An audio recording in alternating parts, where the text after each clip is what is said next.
Bien, en este momento vamos a comenzar a grabar la clase número 2 para el primero día de la noche. Comenzamos esta exposición con esta foto del colegio de un tiempo atrás y es para recordar a los alumnos que estaban jugando fútbol, tanto en la jornada de la mañana como en la jornada de la noche, que tuvimos nuestra primera práctica el viernes 14 de marzo, que apenas podamos regresar a clases normalmente. Continuaremos con el taller para seguir practicando este hermoso deporte que es el fútbol y con nuestro equipo que es el Galileo Sporting. Un equipo invicto en distintas experiencias que hemos tenido aquí, tanto en La Serena como en Ovalle. Bueno, ahora vamos a pasar directamente a lo que nos corresponde, que es la clase de matemáticas. Y para eso vamos primero a revisar la matriz de módulos y unidades que corresponden al primer nivel de la jornada nocturna. Tenemos que el primer módulo que vamos a revisar, tal como lo podemos ver aquí en la pantalla. Primer módulo corresponde a números y proporcionalidad, el segundo módulo álgebra y funciones, el tercero geometría, el cuarto estadística y probabilidades. La unidad número uno corresponde dentro de los números y proporcionalidad a la actualización de números enteros. La unidad número 2 los números reales y la unidad número 3 a proporcionalidad y porcentajes. Así que vamos a trabajar durante esta semana y la próxima en estas dos unidades para terminar con la unidad 3 en el tiempo que nos queda, digamos, antes de salir de vacaciones. Entonces ahora vamos a pasar a la segunda lámina, en donde vamos a ver acá los conjuntos numéricos. Y los conjuntos numéricos, como podemos ver, está conformado por los números naturales, que son los que vimos en la clase número uno, pero que ahora describiremos en más detalle para que ustedes lo puedan copiar en su cuaderno. Los números enteros, también conocidos como el conjunto Z, los números racionales, conocidos como el número, como las fracciones, ¿no es cierto? O como el símbolo de Q. Y también dentro de esto tenemos los irracionales, y ahí nos damos cuenta, ¿no es cierto?, que los números reales que están acá arriba, ¿no es cierto?, contiene tanto los números racionales como los irracionales, como los enteros y como los números naturales. Bien, ahora pasaremos a ver cada conjunto por separado. Entonces acá tenemos un resumen de los conjuntos de los números naturales que espero que cada uno lo pueda copiar en su cuaderno. Aquí esto lo vimos en clase, pero de todas maneras, para que lo puedan anotar, cada uno lo transcribe a su cuaderno. Les enviaremos el link de la clase y además les voy a enviar también adicionalmente el Power para que lo tengan en su casa y lo puedan seguir revisando. Entonces todo esto que está acá, eh, ustedes lo pueden copiar en su cuaderno. Lo ven en YouTube, colocan pausa o bien lo pueden ver a través del Power que enviaré al correo del curso, que es un correo que hemos creado específicamente para matemáticas. Bueno, aquí vamos a ver algunas características de los números naturales. Dice que es el primer conjunto numérico construido y estudiado por el hombre. Se denota por una letra N, ¿no es cierto? Está conformado por el 1, el 2, el 3, el 4, el 5, el 6, el 7 y todos los números enteros que siguen hacia el infinito, hacia la derecha. Este conjunto de los números naturales es un conjunto con un primer elemento, es un conjunto que está ordenado y que es infinito. Tiene un primer elemento porque lo podemos ver acá. Está ordenado, ustedes pueden ver perfectamente ahí, no falta ningún número. Y además es infinito, no se termina jamás. El conjunto de los números naturales también puede ser expresado como algunos dicen, como los números cardinales, que es el conjunto de los naturales, y lo simbolizamos con un sub cero acá abajo, que incluye también al cero. Bueno, los números naturales, como dice esta exposición, siempre van a expresar el número de elementos que contiene un conjunto determinado. Por ejemplo, el número natural 5 representa un conjunto formado por 5 elementos. Podríamos decir, ¿no es cierto?, 5 manzanas, 5 autos, 5 motos, 5 veleros, 5 pelotas de fútbol, etcétera. En los números naturales también es muy importante que vamos a encontrar, los voy a ir mostrando acá, ese número, este número y ese número es un subconjunto que se denomina como los números pares. Pero también si me doy cuenta puedo colocar ese número, este número y este número, que serían números impares. ¿Se dan cuenta? Ahí, ahí y ahí.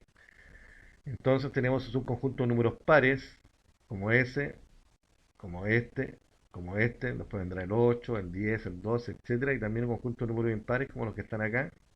Estamos mostrando ahí con el círculo.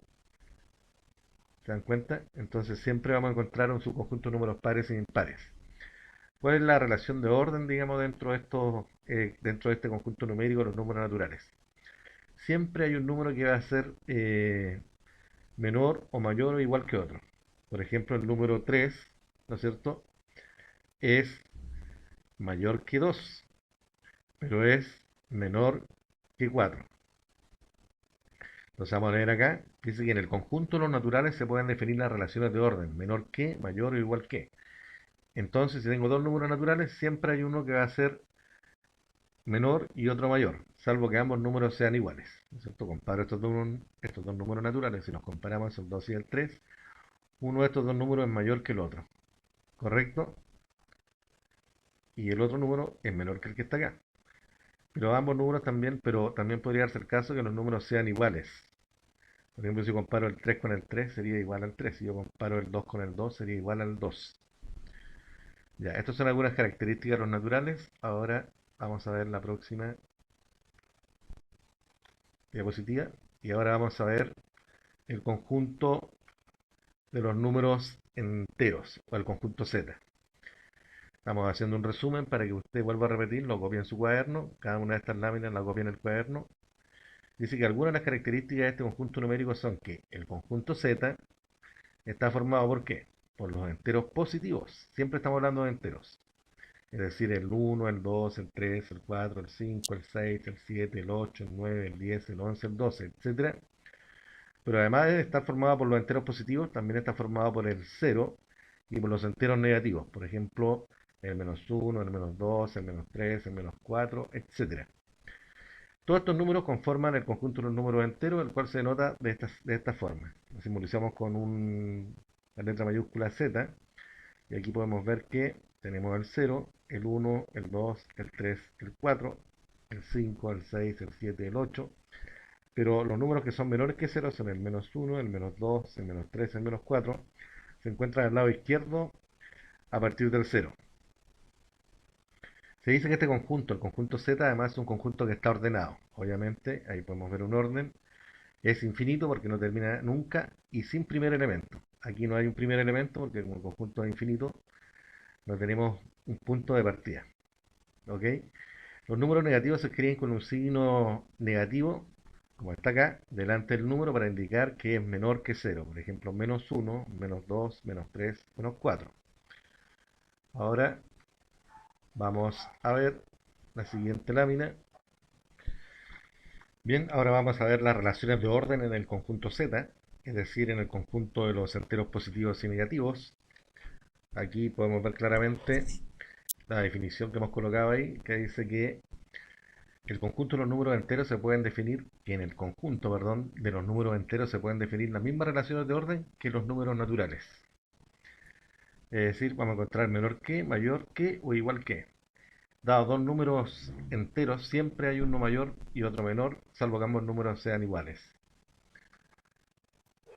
Acá lo podemos ver claramente, ¿no es cierto? Que si yo tomo dos números enteros, tomo este y tomo ese, me voy a dar cuenta que el número 1 es menor que el 2, y si lo veo desde otro punto de vista, puedo decir que el 2 es mayor que el 1. Para que ambos fueran iguales, tendría que comparar el 2 con el 2 o el 1 con el 1. Lo mismo ocurre si comparo dos números acá. ¿Se dan cuenta? Voy a comparar dos números donde uno va a ser mayor que el otro. En este caso, si comparo el menos 2 con el menos 1, el menos 1 sería mayor que el menos 2 porque siempre va a ser mayor en la recta numérica aquel número que se encuentre más a la derecha, es decir, que el menos 1 es mayor que el menos 2. ¿Ok? Si yo comparo ahora el menos 3 con el menos 2, voy a dar cuenta que el menos 2 es mayor que el menos 3. porque no debemos olvidar que siempre será mayor a que el número que se encuentra más a la derecha. No nos olvidemos que los números que están a la izquierda son números que son menores que cero. Entonces, mientras más a la izquierda estén, más pequeños van a ser. Aquí tenemos un ejemplo que ustedes lo deben copiar en su cuaderno y ahora veremos otra, el otro conjunto numérico que sigue. Recuerden que este es un resumen. Y ahora tenemos los números racionales. Los números racionales, como ustedes recuerdan, eran todos aquellos números que se podían expresar en forma de una fracción, algo que hayamos revisado, hayamos hablado en clase. Aquí tenemos entonces un número racional o una fracción, en donde la parte superior se denomina numerador y la parte inferior de la fracción se denomina denominador. Eso se lee como un medio. Comúnmente uno dice 1 partido por 2. Acá tenemos otro ejemplo donde tenemos un numerador 1 y el denominador tenemos el 4, lo leemos como un cuarto, pero comúnmente decimos 1 partido en 4. Acá tenemos otro ejemplo que es el menos 9 partido por 3. Este que está acá arriba entonces sería el numerador, este el denominador, sería menos 9 tercios. Pero los números racionales tienen también la posibilidad de que son equivalentes a un número decimal. Entonces, si yo tomo la parte superior, 1, y lo divido por 2, eso va a ser igual a 0,5. Yo divido 1, lo divido por 4, va a ser igual a 0,25. Es decir, todo número racional se puede transformar en un decimal. Y todo decimal se puede transformar a su vez en número fraccionario. Este es un conjunto infinito, no tiene ni primer ni último elemento, al igual que el conjunto Z. Es un conjunto que está ordenado, es un conjunto denso, es decir, que entre dos números racionales existen infinitos números racionales. Eso hay que imaginárselo, ¿no es cierto?, por ejemplo, entre un medio y un cuarto, hay infinitos números racionales. Esto es dentro del campo de las matemáticas, ¿no es cierto? Cuesta un poco entenderlo en el sentido de la realidad, en el sentido del espacio, por ejemplo, pero es parte de la definición. Bueno, en cuanto a la notación de los números racionales o de las fracciones, voy a dar cuenta que puedo tener este tipo de notaciones, pero las tres son equivalentes entre sí. Puedo colocar el numerador negativo, ¿no es cierto? O puedo colocar el denominador negativo, o bien puedo colocar esta expresión que es la que más se ocupa. ¿Ya? Vamos a ver ahora la siguiente diapo. No se olviden de copiarlas en su cuaderno para que las puedan comparar. Lo que hemos hecho acá es un breve resumen, ¿no es cierto?, de cada uno de los conjuntos numéricos que habíamos visto en clase, que habíamos mencionado en clase. Ahora vamos a ver los números racionales. Los números racionales tienen la particularidad de que no los puedo convertir a una fracción. Son números decimales, ustedes pueden ver acá, pero no los puedo transformar en una fracción. Luego, entre las próximas clases, veremos la operatoria con los números racionales, cómo se transforman a decimales y cómo los decimales se transforman a fracciones. Pero los números irracionales tienen la particularidad de que no los puedo transformar a una fracción. Y esto se debe a que son un decimal infinito no periódico, es decir, si se dan cuenta acá, como la raíz cuadrada de 2 tiene una serie de números que están acá a la derecha de la coma, en los cuales ninguno de estos números se repite y todos estos números son infinitos a la derecha, es decir, nunca se acaban. Podríamos pasar 100 años escribiendo este número, ¿no es cierto? Y no alcanzaríamos a hacerlo nunca. Podríamos pasar miles de años haciendo lo mismo y nunca tendrían un